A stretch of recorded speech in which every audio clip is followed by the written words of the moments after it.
Alhamdulillahi Rabbil Alamin, wa salatu wa salam ala nabiyyina Muhammad, wa ala alihi wa sahbihi ajma'in wa ba'd. Donc on continue Inch'Allah le cours sur le sujet qui est un des grands sujets de la croyance et un sujet très important, wa adhab al-qabr wa na'imu, c'est-à-dire le châtiment de la tombe et ses délices. Donc la dernière fois on a longuement parlé sur un hadith du prophète sallallahu alayhi wa sallam qui comprenait en fait deux des causes de adhab al-qabr, c'est-à-dire deux des causes du châtiment de la tombe. Et on a vu que c'était an-namima, on a expliqué, et on a vu l'autre que c'était al-bawl, c'est-à-dire l'urine. On a longuement ensuite expliqué sur le fait du prophète sallallahu alayhi wa sallam lorsqu'il a bien sûr posé devant les deux tombes une branche de palmier. Et on a rentré dans les détails pour expliquer que cela était spécifique au prophète. Cet acte était un acte qui était spécifique au prophète sallallahu alayhi wa sallam et non à toute la communauté. Donc on a expliqué en détail ce point-là la dernière fois. Alhamdulillah. Aujourd'hui, donc on va passer à une autre cause qui fait partie des causes spéciales. On a bien dit des causes spéciales. Pourquoi? Parce qu'au début du cours, on avait dit que tout péché dont la personne ne s'est pas repentie est sujet au adhab al-qabr. Donc ça c'est de manière générale, c'est sous un aspect général. Par contre, pour ce qui est des péchés particuliers, et lorsqu'on dit des péchés particuliers, c'est donc les causes qui sont venues dans la sunna où le prophète sallallahu alayhi wa sallam nous a cité que cela faisait partie des causes de adhab al-qabr. Et bien sûr, c'est à titre d'exemple ce que l'on donne, sinon il y a encore plus. On va en voir une dizaine, Inch'Allah. Donc on en a déjà vu plusieurs, et pour ce qui est du cinquième, an-niyahatu ala al-mayyit. Donc aujourd'hui on va voir an-niyahatu ala al-mayyit. Qu'est-ce que an-niyaha? An-niyaha, donc c'est un terme, c'est al-asl, c'est raf' al-sawt bil-buka 'inda al-musiba. C'est ça, asl al-niyaha.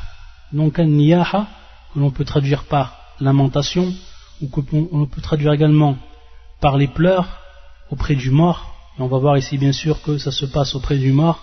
An-niyaha, au niveau de son origine dans la langue, c'est raf' al-sawt bil-buka 'inda al-musiba, c'est-à-dire élever sa voix tout en pleurant au moment de l'épreuve, al-musiba, au moment de l'épreuve. Taïb. Et ici, bien sûr, on entend par an-niyaha, on entend de façon plus particulière al-buka. Et ce qui va nous intéresser, c'est ici, plus particulièrement al-buka, c'est-à-dire donc les pleurs auprès de la tombe du mort. Et bien sûr, an-niyaha, lorsqu'on dit les pleurs, il n'y a pas en fait que les pleurs. Il y a d'autres choses également, comme le fait de se déchirer le haut de l'habit, également se jeter de la terre au-dessus des cheveux, se griffer également les joues, également les invocations de l'ignorance, dua al-jahiliya, comme demander la perte ou l'insulte du temps, de la destinée, etc. Donc tout cela va rentrer dans an-niyaha, donc des actes qui sont faits au moment où il y a donc une musiba. Et ici, le cas particulier, c'est bien sûr la mort, lorsque une personne proche meurt. Et ça fait partie bien sûr des al-masa'ib, ça fait partie des épreuves de cette vie d'ici-bas.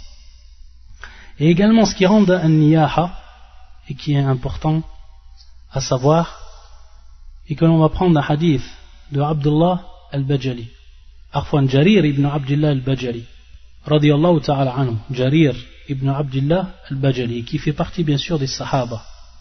Qu'est-ce qu'il nous dit? Jarir يقول كنا نعود الاجتماع إلى أهل الميت وصنيعة الطعام بعد موته من النياحة. Ça c'est un hadith qui est authentique, qui est rapporté par l'imam Ahmed et qui est rapporté par l'imam Ibn Majah également. Donc je redis le hadith de Jarir ibn Abdullah al-Bajali. كنا نعود الاجتماع إلى أهل الميت وصنيعة الطعام بعد موتي من النياحة. Donc ça rentre dans an-niyaha. Il nous dit que l'on comptait, que l'on considérait l'assemblée autour de la famille du mort et la préparation de plats, sani'atut ta'am ba'da mauti, c'est-à-dire après la mort bien sûr du défunt, minan niyaha. Donc ça entre dans ce qu'on appelle la niyaha, la lamentation, etc. Ce qui est interdit. Et ce qui est interdit au niveau bien sûr de la religion. Niyaha, hukumuha, fid din, haram, ou anna haram, c'est-à-dire que c'est interdit. Et donc cela, ça fait partie des choses qui sont considérées comme un niyaha, qui sont donc interdites. Et lorsque Jarir yaqul kunna na'ud al-ijtima', kunna na'ud, c'est-à-dire qu'on considérait et qu'on comptait l'assemblée autour de la famille du mort et la préparation de plats après la mort du défunt, ça prend hukm al-raf, c'est-à-dire que c'est un hadith qui est considéré comme un hadith marfou'.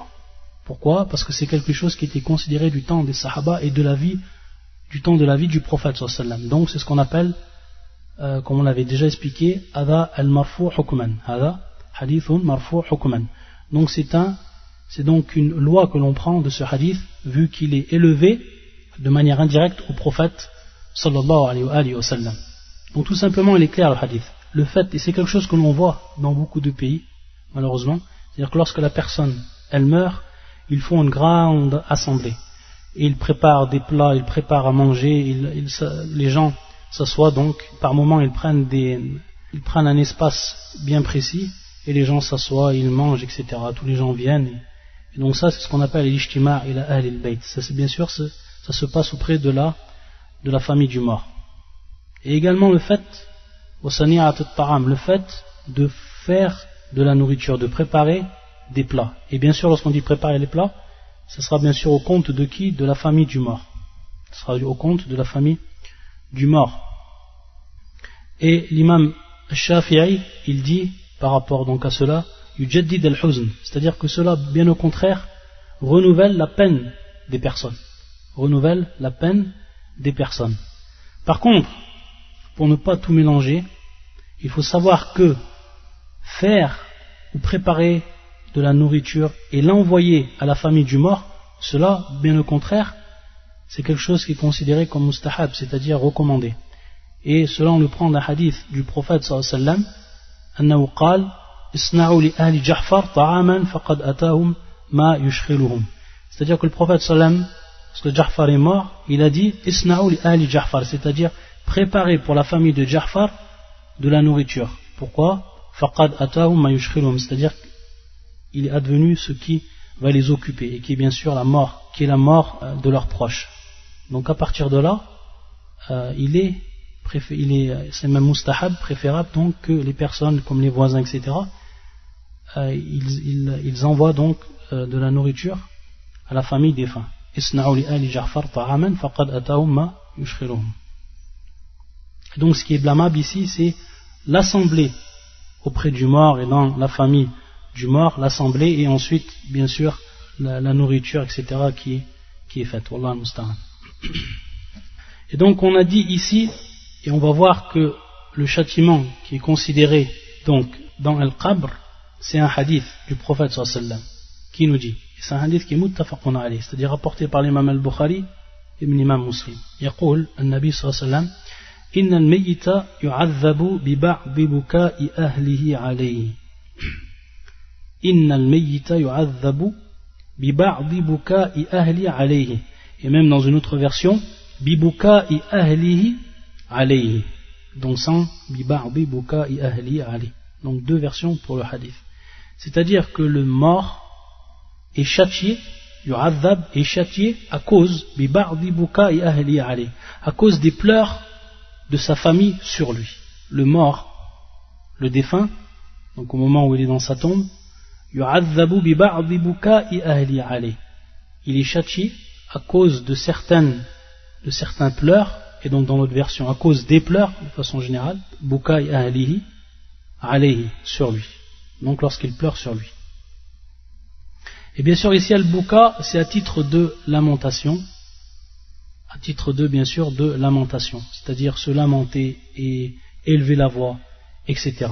Donc c'est ce qui est ici blâmable, et c'est une cause donc de adab al-qabr, c'est une cause donc du châtiment de la tombe. Et il faut savoir que binisbati al-buka, pour pas qu'il y ait d'ambiguïté, al-buka il y a ma wa muharram, il y a donc ce qui est interdit, et c'est la forme que prend ici, ou la forme qui est citée dans le hadith, et qui rentre dans an-niyaha.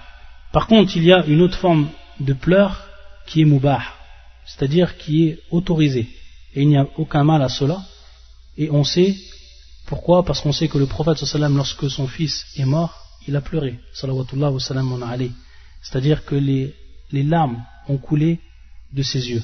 Mais bien sûr, ça n'a rien à voir avec un niyaha, c'est-à-dire élever la voix, pleurer à haute voix, etc. Comme on le voit, comment les gens le font. Wallah al-musta'an. Et bien sûr, le hadith, vous le connaissez, lorsque le prophète sallam a pris dans ses bras Ibrahim, mort, il a dit Inna al-qalba la yahzan, c'est-à-dire le cœur s'attriste. Wa inna al-ayn la tadma', et les larmes coulent de l'œil ou des yeux. Wa inna ala firaqiqa ya Ibrahim la mahzunun, et nous sommes à propos de ta séparation, ô Ibrahim, tristes, attristés. Wa la naqulu imma la yarda illa ma yarda ar-rabb, et nous ne disons que ce qui satisfait et agrée notre Seigneur. Wa la naqul illa ma yarda ar-rabb wa inna lillahi wa inna ilayhi raji'un. Ça c'est la parole du prophète sallallahu alayhi wa sallam. Et également dans un autre hadith où cela est cité de manière évidente, où le prophète sallallahu alayhi wa sallam nous dit, c'est un hadith qui est rapporté par l'imam al-Bukhari et Muslim, inna Allah la yu'adhib bidam al-ayn wala bihuzn al-qalb, c'est-à-dire que Allah azza wa jal ne châtie pas à cause bidam al-ayn, c'est-à-dire bidam al-ayn, à cause de les larmes qui coulent des yeux, et non à cause de la tristesse du cœur, parce que c'est quelque chose qui est tabi'i, c'est-à-dire quelque chose qui fait même partie de la miséricorde qu'Allah azza wa jalla a placée dans la personne, fil insan. Et donc le prophète sallam, lorsque son enfant est mort, il a pleuré, et il nous cite dans ce hadith donc Allah azza wa jalla ne châtie pas à cause des larmes qui coulent des yeux, et non donc à cause de la tristesse du cœur. Donc ça c'est une différence également à faire, et pour bien comprendre le hadith, innal mayyita yu'adhabu bi ba'di buka ahlihi alayhi wallahu al-musta'an. Et également pour apporter encore plus de compléments par rapport au hadith qu'on a dit auparavant, c'est-à-dire ce qui fait partie de an-niyaha, qui fait partie de le fait de se rassembler auprès du mort, auprès de la famille du mort, il y a une parole d'un des savants, Ibn Hammam rahimahullah, yaqul yukra ittikhadh ad-diyafa min ahli al-mayyit li'annahu shuri'a fi as-surur, c'est-à-dire qu'il est détestable que l'on prenne donc hospitalité, ou plutôt que la famille du mort font hospitalité aux gens. Pourquoi? Il dit li'annahu shuri'a fi as-surur, c'est-à-dire que cette hospitalité que les gens font aux autres, elle a été légiférée dans les moments de bonheur. Wala fi shurur, c'est-à-dire elle n'a pas été légiférée dans les moments donc de malheur. Et il dit en plus waya bid'atun mustaqbaha, il voit lui que c'est donc une bid'a, que c'est donc une innovation qui est détestable. Waya bid'atun mustaqbaha, donc à renforcer par la parole des savants ce qui se trouve ici dans le hadith, et bien sûr la compréhension du hadith. Également, ce que l'on cite, on cite une parole de Cheikh al-Uthaymin, rahimahullah. Qu'est-ce qu'il dit? Il dit en fait qu'au moment, il citait Cheikh al-Uthaymin qu'au moment de la mort de son père, et également au moment de la mort de sa mère, il ne s'est même pas assis pour ceux qui lui exprimaient les condoléances. Et donc, pour prouver ici, et pour appliquer donc la sunna, c'est-à-dire il ne restait pas assis jusqu'à ce que les gens viennent, ils s'assoient, etc. Et puis qu'ensuite on vienne à manger, etc. Donc le shir, ici, il ne s'assoit même pas. Comme on voit souvent en fait que les gens mettent des chaises en dehors de la maison, et puis ils s'assoient sur les chaises, etc. Le shir, lui, il ne s'asseyait même pas, et tout simplement la personne lui donnait ou lui exprimait sa condoléance, et puis elle repartait. C'est ça en fait la sunna, non, rien d'autre. Par rapport bien sûr au hadith qu'on vient de citer, la personne peut avoir au niveau de la compréhension une ambiguïté. Et comment cela? On a une règle au niveau de l'islam, une règle qui est fondamentale, et qui est en fait un verset du Coran. يقول الله عز وجل وَلَا تَزِرُ وَازِرَةٌ وِزْرَ أُخْرَى. Personne ne porte ou ne portera le fardeau d'autrui.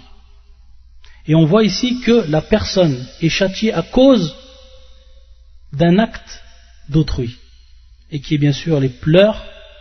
Et bien sûr qu'on dit les pleurs, c'est min bab al-niyaha, les pleurs donc de sa famille.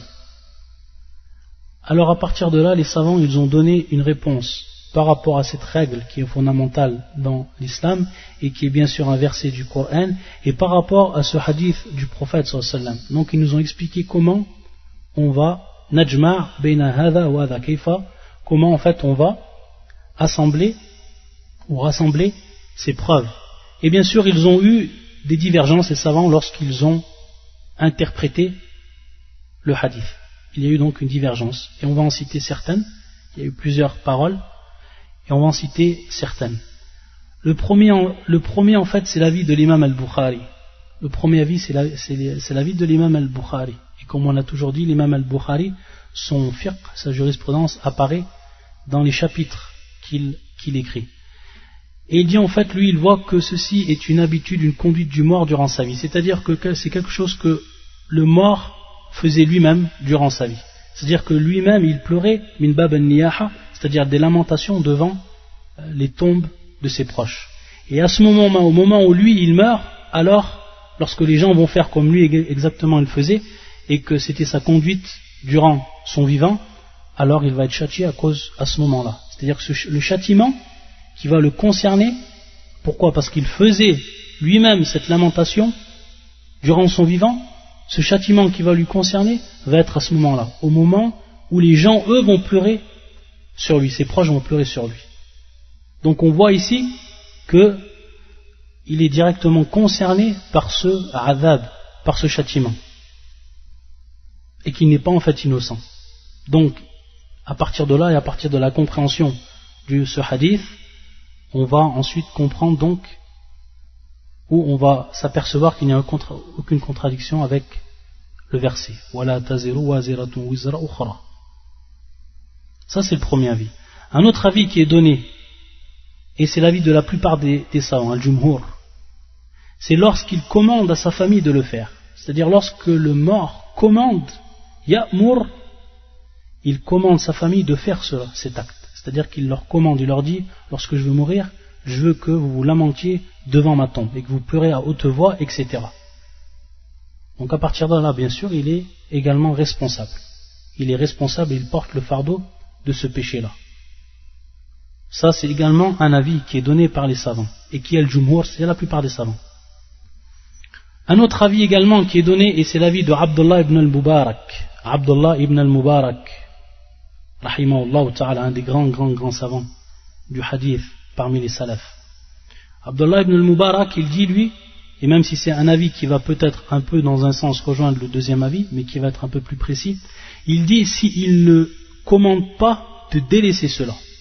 C'est-à-dire si maintenant il vit dans un entourage où cela est muntashir, c'est-à-dire quelque chose qui est répandu, le fait de se lamenter au moment où on enterre le mort et devant la tombe. Et si la personne, celui qui meurt, il sait que cela est donc répandu, il doit à ce moment-là, et donc c'est une responsabilité, il doit donc ordonner à sa famille de ne pas faire cela. C'est-à-dire il leur commande de délaisser cet acte-là. Un acte donc qui est répandu. Et s'il ne le fait pas, et ensuite donc sa famille font ou pleure sur lui à ce moment-là, c'est-à-dire donc, bien sûr tout le temps on dit les pleurs, min bab al-niyaha, faut bien comprendre, alors à ce moment-là il est responsable. Pourquoi? Parce qu'il ne s'est pas acquitté donc de sa responsabilité qui est donc d'ordonner de ne pas faire cet acte-là lorsque lui il va mourir. Ça c'est l'avis également de Abdullah ibn al-Mubarak. Taïb. Et également il faut savoir que du temps des Sahaba, ce qui vient encore appuyer ce qu'a dit Abdullah ibn al-Mubarak, c'est que du temps des Sahaba, il faut savoir que les compagnons également eux ordonnaient et se désengageaient donc de toute responsabilité lorsqu'ils ordonnaient à leurs proches de ne pas faire cela également. Et ça a été rapporté de Hudayfa, également de Abu Musa al-Ash'ari et d'autres encore. Donc c'est quelque chose que faisaient les Sahaba. Ensuite, le quatrième avis que l'on donne, et qui est le dernier avis, c'est qu'en fait, ici, on a un terme qui est employé dans le hadith. Si on revient maintenant au hadith, ماذا يقول النبي صلى الله عليه وسلم إن الميت يعذب. Donc le terme ici, يعذب, qui vient donc du terme al-adhab. طيب إن الميت يعذب ببعض بكاء أهله عليه. Donc le terme ici, يعذب, les savants vont s'intéresser plus particulièrement à ce terme et vont se concentrer sur ce terme pour nous dire que al-adhab, ce n'est pas toujours bimarna al-uquba. C'est-à-dire al-adhab que l'on traduit par le châtiment, ce n'est pas tout le temps al-uquba, donc qui est al-uquba qui est le châtiment, mais ça veut vouloir dire al-mashaqqa, c'est-à-dire la difficulté. Et la preuve de cela, c'est une parole du prophète sallallahu alayhi wa sallam lorsqu'il nous a parlé du voyage à Safar. ماذا قال النبي صلى الله عليه وسلم dans un hadith authentique, as-safaru qit'atun min al-adab. As-safaru qit'atun min al-adab, c'est-à-dire que le prophète sallallahu alayhi wa sallam nous dit le voyage est une partie min al-adab. Il emploie le terme ici, le prophète sallallahu alayhi wa sallam, al-adab. Et donc c'est bimarna ici la difficulté. Bien sûr, c'est pas un châtiment. Le voyage n'est pas considéré comme un châtiment lorsque la personne elle voyage, mais est considéré comme une difficulté. Donc le terme employé par le prophète sallallahu alayhi wa sallam ici est al-adab. Donc eux ils vont dire que le terme ici employé également par le prophète dans ce hadith, innal mayyit yu'adhab, ça veut également dire la même chose, c'est-à-dire ici la difficulté et non le châtiment, bimarna al-uquba. Donc bimarna al-mashaqqa, la difficulté. Et ça c'est l'avis de Shaykh al-Islam Ibn Taymiyyah et de son élève ici également de Ibn al-Qayyim, et également c'est l'avis de Ibn Jarir al-Tabari, le grand mufassir, imam al-mufassirin Ibn Jarir al-Tabari. Et ça a été l'avis durant une période de l'imam al-Albani. Et je dis bien, c'était l'avis durant une période de l'imam al-Albani qui lui-même le cite dans son livre qui s'appelle Ahkamul Janaiz. C'est-à-dire durant une période, il a été de cet avis, l'imam al-Albani. Et ensuite, et on va donc citer ce qui va donc contredire cette parole-là. Et donc Cheikh al-Albani, lorsqu'il va rapporter une autre version du hadith, il va donc s'apercevoir à ce moment-là que cette parole n'est pas cohérente avec une autre version du hadith que l'on va citer et qui vient en fait annuler cette parole. Et le Cheikh al-Albani va revenir donc ensuite à la parole de al-Jumhur, c'est-à-dire de la plupart des savants, comme on l'avait dit, c'est-à-dire lorsqu'il commande à sa famille de le faire. Quelle est cette version du hadith? يقول النبي صلى الله عليه وسلم dans un hadith qui est également rapporté par l'imam al-Bukhari ou Muslim, من يناح عليه يعذب بما يناح عليه يوم القيامة. Ça c'est très important. من يناح عليه يعذب بما يناح عليه يوم القيامة. Donc ici on a يوم القيامة. Donc pour revenir également avant d'expliquer cette autre version, pour revenir donc à la quatrième parole et qui est l'avis de Ibn Taymiyyah Ibn al-Qayyim. Donc comment on va comprendre le hadith lorsque c'est une difficulté? C'est tout simplement lorsque la personne elle entend donc les pleurs de ses proches, alors cela lui est lourd dans son cœur. C'est quelque chose, donc, une difficulté pour lui qu'elle entende pleurer sur lui. Taïb, donc c'est dans ce sens qu'on va comprendre innal mayyit yu'adhab bi ba'di buka'i ahlihi. C'est dans ce sens qu'on va comprendre donc le hadith par rapport donc à l'explication du terme al-adhab comme nous l'ont donné ces savants. Et donc dans la version qu'on a ensuite citée pour prouver que cette parole ne peut être considérée, c'est donc la version suivante, man yunah alayhi yu'adhab bima yunahu alayhi yawm al-qiyamah, c'est-à-dire celui sur qui on fait donc ici donc le yunah qui vient bien sûr du terme, qui est le verbe et qui vient du terme an-niyaha, la lamentation, yu'adhab bima yunah alayhi yawm al-qiyamah, c'est-à-dire qu'il va donc être châtié. Et donc ici yu'adhab, on ne peut pas l'exprimer ou on ne peut pas le comprendre par un sens ou le sens de la difficulté ici. Pourquoi? Parce que yu'adhab bima yunahu alayhi yawm al-qiyamah. Donc on ne peut pas comprendre ici ce sens de cette manière. Et comment cela? Pourquoi? Parce que dans le hadith il est cité yawm al-qiyamah. Il est cité yawm al-qiyamah. Taïb. Et yawm al-qiyamah ici, donc qui est bien sûr le jour du jugement, on ne peut comprendre cela que quoi? Que pour ce qui concerne en fait al-uquba, c'est-à-dire le châtiment. Pourquoi? Parce que bien sûr les gens pleurent et se lamentent au moment où on l'enterre, au moment où ils sont devant sa tombe. Et ensuite, bien sûr les gens se dispersent. Donc ici on a lafz man yunah alayhi yu'adhab bima yunahu alayhi yawm al-qiyamah, c'est-à-dire le jour du jugement. Taïb. Et donc à partir de là, on va comprendre que yawm al-qiyamah, ici c'est bien al-murad bil-uquba. Donc yu'adhab qui est marna al-uquba. Pourquoi sinon, c'est-à-dire cette parole n'aurait pas été cohérente avec le terme yu'adhab. C'est-à-dire lorsqu'on dit yu'adhab ou yawm al-qiyamah, automatiquement c'est al-uquba. Ce n'est plus en fait la difficulté que l'on entend lorsqu'on entend bien sûr les pleurs de ses proches. Taïb. Et en fait, Cheikh Al-Albani, lorsqu'il avait en considération ce hadith, lui il voyait donc love yawm al-qiyamah, ça voulait dire tout simplement donc le jour du jugement, et ça ne faisait pas partie donc de al-hayat al-barzakhiyya, et qui est donc, comme on a déjà vu, al-hayat al-barzakhiyya, la vie de la tombe, cette vie qui est une vie intermédiaire entre l'au-delà et la vie d'ici-bas. Lui il prenait en considération cette parole yawm al-qiyamah. Et il disait donc, ce hadith ici, il est considéré comme quoi? Il est considéré comme le jour du jugement. Mais en fait, il vient avec d'autres versions du hadith sur Al-Albani, et c'est à ce moment-là donc qu'il est revenu à la parole des Al-Jumhur, qui nous précise fi qabrihi, c'est-à-dire le même hadith et qui nous précise fi qabrihi. Comme ça le prophète sallam il l'a dit dans certaines versions du hadith, fi qabrihi, c'est-à-dire dans sa tombe. Donc ici, izalatul ishkal, il n'y a plus d'ambiguïté. C'est considéré yawm al-qiyamah et c'est considéré fi qabrihi. Donc il peut être très bien châtié durant sa tombe, fi qabri, et également yawm al-qiyamah. À la kulli hal, que l'on dit fi qabri ou qu'on dit yawm al-qiyamah, ici marna al-uquba. On ne peut pas interpréter par le terme yu'adhab, c'est-à-dire la difficulté d'avoir entendu les pleurs.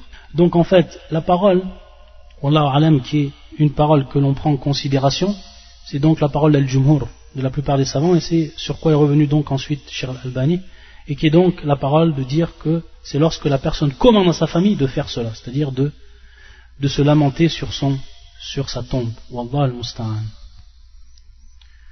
Ça donc c'est pour la cinquième cause qu'on a citée. Et on va citer encore trois autres causes. Et ces trois autres causes, en fait, on va les trouver dans un seul hadith. Dans un unique hadith où le prophète sallallahu alayhi wa sallam va donc nous citer ces causes-là. Et c'est un hadith qui est rapporté par l'imam al-Bukhari et également qui est rapporté par l'imam Muslim, c'est-à-dire une partie du hadith est rapportée par l'imam Muslim, donc muttafaqun alayh. L'imam al-Bukhari le rapporte dans son authentique fi kitab al-janaiz wa fi kitab al-ru'ya également. Il le rapporte fi kitab al-janaiz wa fi kitab al-ru'ya. Donc kitab al-janaiz, ça on va comprendre bien entendu que ce hadith il se passe donc qui est en relation avec les funérailles, donc il se passe par rapport à ce qui est du châtiment de la tombe. Et comme cela, bien sûr, va être cité dans le hadith. C'est-à-dire la preuve, on va la prendre bien sûr du hadith lui-même, c'est-à-dire d'une des lafz, d'un des termes pris du hadith.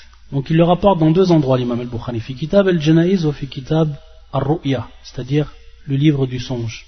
Pourquoi? Parce que c'est un hadith que le prophète sallallahu alayhi wa sallam, ou quelque chose qui est en rapport avec le songe. Pourquoi? Parce que c'est tout simplement un songe.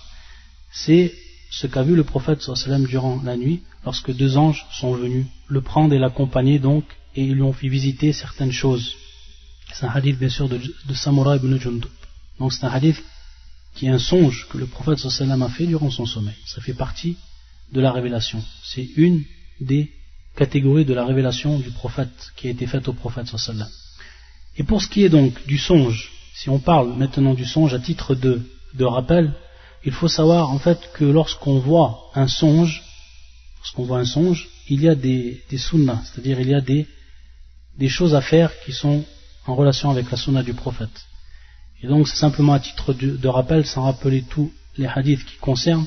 Donc lorsque la personne voit un songe qui lui plaît, elle fait deux choses. La première, yahmidullah, c'est-à-dire qu'elle dit la louange à Allah. Elle fait l'éloge à Allah Azzawajal de ce rêve. Et elle ne parle de ce songe qu'à la personne qu'elle aime. C'est deux choses. La deuxième, qu'elle ne parle de ce songe qu'à la personne qu'elle aime. Par contre, pour ce qui est du songe qui le dérange, qui va être un mauvais rêve, un songe qui va le stresser, qu'est-ce qu'elle doit faire, la personne? Dans un premier temps, elle crache à sa gauche 3 fois. Ça vous le savez, elle crache. Bien sûr quand on dit elle crache, c'est simplement elle fait sortir comme de l'air. Comme vous savez, c'est le terme bien sûr dans le hadith yanfuth. Et c'est pas cracher, Annie. Parce que pour la personne qui dort avec sa femme, il risque de recevoir 3 autres crachats en guise de retour. Postillonné. On dit en fait postillonné. Ensuite, il ne parle de son songe qu'à celui d'Arfan. Ensuite, il se protège du diable 3 fois. C'est-à-dire, il demande la protection à Allah Azza wa Jal du diable 3 fois. Taïb. A'udhu billahi minash shaitan. Taïb, 3 fois. Et également, il demande la protection de ce qu'il a vu 3 fois. Donc, il y a la protection, demander la protection du diable, ou contre le diable, demander la protection à Allah contre le diable, bien sûr. Et également, demander la protection à Allah Azza wa Jal de ce qu'il a vu. 3 fois également. Donc ça c'est la deuxième et la troisième chose. Pour ce qui est de la quatrième chose, c'est de se retourner sur son flanc opposé. On se retourne sur son autre flanc. Si on était à gauche, on va sur la droite. Si on était à droite, on va sur la gauche. Également, ce qui est venu dans la sunna, il se lève, fait les ablutions et prie. C'est également la cinquième chose. Il se lève, fait les ablutions et prie également. Et également, la sixième chose qu'il doit faire, il n'en parle à personne, même la personne la plus proche de lui, même à son mari ou son épouse, etc. Il ne parle à personne de ce rêve qu'il a vu. Et pour ce qui est bien sûr, on pourrait dire, donc ici Ishkal, on sait que le prophète Ibrahim, alayhi salam, il a vu un rêve, un songe, et dans ce songe, il a vu qu'il égorgeait son enfant. Mais ici, on va dire que tout simplement on répond que dans un premier temps, c'est une révélation d'Allah Azza wa Jal, et que lui c'est un prophète, donc il sait exactement ce qui lui est rêvé et ce qu'il doit faire, comme il est dit dans le Coran, inni ara fil manami anni azbahuk, que j'ai vu dans mon songe que j'étais en train de t'égorger.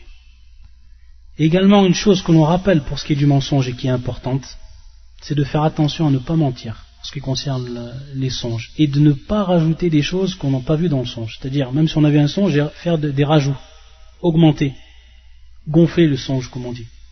Tout simplement parce qu'il y a un hadith du prophète sallallahu alayhi wa sallam qui est rapporté par l'imam al-Bukhari et autres. Hadith d'Ibn Abbas. Man tahallama bi hulmin lam yarahu kullifa an ya'qida bayna sha'iratayn wa laysa bi'aqidin. Wa laysa aqidan. Wa fi riwayat wa lan yaf'al. C'est-à-dire la personne qui a fait un songe qu'il n'a pas vu. Ou plutôt la personne qui est en train de parler d'un songe dont elle n'a même pas vu. Kullifa an ya'qida bayna sha'iratan, c'est-à-dire qu'on va lui demander, on va l'obliger donc à faire un nœud entre 2 grains d'orge. Sha'ira qui est le grain d'orge. Et bien sûr, faire un nœud avec 2 grains d'orge, c'est une chose qui est strictement impossible. C'est pour ça qu'ensuite, walaysa aqidan, fa'adha min bab al-uquba, ça fait partie donc ici, ça rentre dans l'uquba, un châtiment, que la personne essaye de faire, on lui demande et on lui demande, on l'oblige de faire une chose qu'il n'a pas la possibilité de faire, et il doit le faire. Donc c'est, ici, ça rentre dans l'uquba, dans le châtiment. Wallah al-musta'an. Donc bien sûr, pour ce qui est de ce hadith, qui est muttafaqun alayh, donc c'est un hadith qui est long, tout simplement en résumé ici, c'est qu'il y a donc 4 péchés qui vont être cités dans ce hadith. 4 péchés qui sont cités. Donc dans un premier temps, donc on résume le hadith, c'est que donc le prophète sallallahu alayhi wa sallam, il est passé devant des gens, et il a vu des choses. Il a d'abord vu une personne donc à qui, ou une autre personne qui lui rentrait donc un crochet à l'extrémité de la bouche et qui le tirait, c'est-à-dire qu'il l'arrachait jusqu'à l'os de la nuque, Wallah al-musta'an. Et à chaque fois, bien sûr, que cela se terminait, la bouche revenait comme elle, c'est-à-dire on le faisait d'un côté ensuite de l'autre, la personne lui fait d'un côté ensuite de l'autre, et ensuite ça revient comme elle se recompose, c'est-à-dire la bouche se recompose comme elle était, et ensuite on recommence à faire ce grand châtiment. Allah al-musta'an. Il est passé aussi devant une personne qui était couchée, et une autre personne au-dessus de lui, qui lui écrasait à chaque fois avec une roche, qui lui balançait donc une roche sur la tête, qui lui écrasait donc sa tête et lui brisait donc sa face.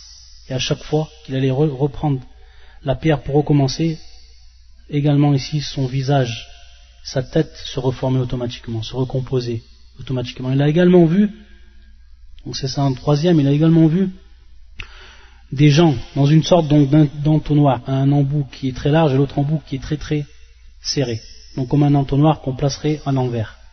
Et il a vu des gens, et au-dessous de cet entonnoir, donc, considéré comme un entonnoir du feu. Et il a vu à l'intérieur des hommes et des femmes qui étaient nus. Wallah al-musta'an. Et le quatrième, c'est un homme qui se trouvait dans un fleuve de sang, et à chaque fois qu'il voulait bien sûr sortir du fleuve, il y avait une personne sur la rive qui lui balance une pierre dans sa bouche, et qui l'oblige donc à revenir à la place où il se trouvait à l'origine. Wallah al-musta'an. Et donc ensuite, les anges ou un des anges va expliquer au prophète sallallahu alayhi wa sallam ce qu'il a vu. C'est-à-dire ici c'est le témoin argumentatif que l'on trouve dans le hadith. C'est-à-dire qu'on a fait bien sûr un tawaf durant toute la nuit. Donc il va demander le prophète sallallahu alayhi wa sallam quelle est l'interprétation de ce qu'il a vu, qu'est-ce qu'on fait ces gens-là. C'est-à-dire que les deux anges vont lui dire نعم أما الذي رأيت يشق شدقه فكذاب يحدث بالكذبة أو بالكذبة فتحمل عنه حتى تبلغ الآفاق. Donc la personne qu'il a vue, celle donc qu'on lui a arraché par le crochet sa bouche ou l'extrémité de sa bouche, c'est une personne donc qui disait des mensonges, kadhab. Et lorsqu'on dit kadhab, qui mentait de manière continuelle et qui parlait toujours donc avec le mensonge jusqu'à que son mensonge allait très très loin, se répandait son mensonge. Il faisait bien sûr du mal, était source de mal, wallah al-musta'an. Donc ici, c'est le mensonge. On voit ici le mensonge. Ensuite, fayusna'u bihi ila yawm al-qiyamah. Donc ici, cette love, c'est-à-dire cette version du hadith, et également ce terme, c'est la preuve. Et si on nous demande, le témoin argumentatif, vous dites, et comment maintenant on comprend que ce hadith il est considéré dans min adhab al-qabr, que c'est durant le adhab ou le châtiment de la tombe. C'est ici la preuve, c'est-à-dire que les deux anges, lorsqu'ils ont dit au prophète sallallahu alayhi wa sallam fayusna'u bihi ila yawm al-qiyamah, c'est-à-dire qu'on va faire avec lui cela jusqu'au jour du jugement, c'est-à-dire jusqu'au jour du jugement. Donc jusqu'au jour du jugement, ici c'est bien sûr adhab al-qabr, c'est-à-dire fil hayat al-barzakhiyah, dans la vie intermédiaire entre l'au-delà qui va commencer avec Yawm al-Qiyamah et entre la vie d'ici-bas. Donc, adal love, fayusna'u bihi ila Yawm al-Qiyamah, c'est donc une preuve que c'est bel et bien min adhab al-qabr, que ça rentre dans les châtiments de la tombe. Également que c'est un châtiment qui ne s'arrête pas, c'est-à-dire un châtiment continuel jusqu'à qu'apparaisse l'heure. Wallah al-musta'an. Ils ont dit les deux anges, walladhi ra'aytahu yushdakhu ra'suhu فرجل علمه الله القرآن فنام عنه بالليل ولم يعمل فيه بالنهار يفعل به إلى يوم القيامة. Également ici, donc la personne qu'on a vue qui se faisait écraser la tête, qui se faisait briser la face, c'est-à-dire le terme yushdahu bimarna yuksar, marna yushdahu yuksar. والذي رأيت يشدخ رأسه, c'est-à-dire sa tête, c'était une personne dont Allah Azza wa Jal lui a pris le Coran. Allah Azza wa Jal lui a pris le Coran. Qu'est-ce qu'il a fait cette personne? Fanama anhu bil-layl, c'est-à-dire qu'il dormait durant la nuit, c'est-à-dire qu'il ne se levait pas pour prier et réciter le Coran. Walam ya'mal bihi aw fihi bin-nahar, c'est-à-dire qu'il ne pratiquait pas ce Coran durant la journée. Yuf'alu bihi ila yawm al-qiyamah. Donc encore ici une preuve. Yuf'alu bihi ila yawm al-qiyamah. On fera ainsi. C'est-à-dire le même châtiment va se répéter jusqu'au jour du jugement. Donc min fi adhab al-qabr. Walladhi ra'aytahu. Donc ici c'est le deuxième châtiment ou le deuxième péché qui est considéré dans ce hadith. Walladhi ra'aytahu fi thaqb fahum az-zunat. C'est-à-dire celui que tu as vu dans cette sorte d'entonnoir, sont donc az-zunat, ceux qui font le zina, ceux qui font l'adultère. Ceux qui font l'adultère. Az-zina. Fahum az-zunat. Walladhi ra'aytahu fi an-nahar akilu riba. Celui que tu as vu donc dans le fleuve de sang, c'est quelqu'un qui mangeait l'usure, l'intérêt, qui se nourrissait de l'intérêt. Wallah al-musta'an, akilu riba. Donc, pour ce qui est du zina, c'est le troisième, et pour ce qui est du riba, c'est le quatrième, et donc qui font partie des causes de adhab al-qabr. Wallah al-musta'an. Inch'Allah, on va s'arrêter ici parce que c'est tard. Sinon, on va parler de le prochain cours, on parlera de la dernière cause, et on continuera ensuite les cours. C'est-à-dire qu'on parlera de la dernière cause qui est le riba. Donc on dira qu'est-ce que le riba, et on parlera également, ça c'est important, des 6 choses qui sortent du riba, qui ne sont pas considérées en fait comme riba. Des choses qui en apparence sont du riba, mais qui ne sont pas considérées au niveau du shara, ou qui ne prennent pas en fait l'aspect négatif, l'aspect péjoratif dans le shara de ce que prend le riba de façon générale. Donc ça, bien sûr on dit le riba c'est la médisance, donc ça on en parlera, c'est important. On détaillera par rapport à cela. Et le riba, bien sûr, ça rentre donc des causes qui sont des causes du châtiment de la tombe. Et de savoir également ce qui ne rentre pas dans le riba, c'est important. Et ces 6 choses, c'est ce qu'avait cité l'imam al-Nawawi. Et on les citera donc en détail, on les expliquera bi'idhnillahi ta'ala. Ça sera pour le cours prochain. Subhanakallahumma bihamdika ashhadu an la ilaha illa anta astaghfiruka wa atubu ilayk.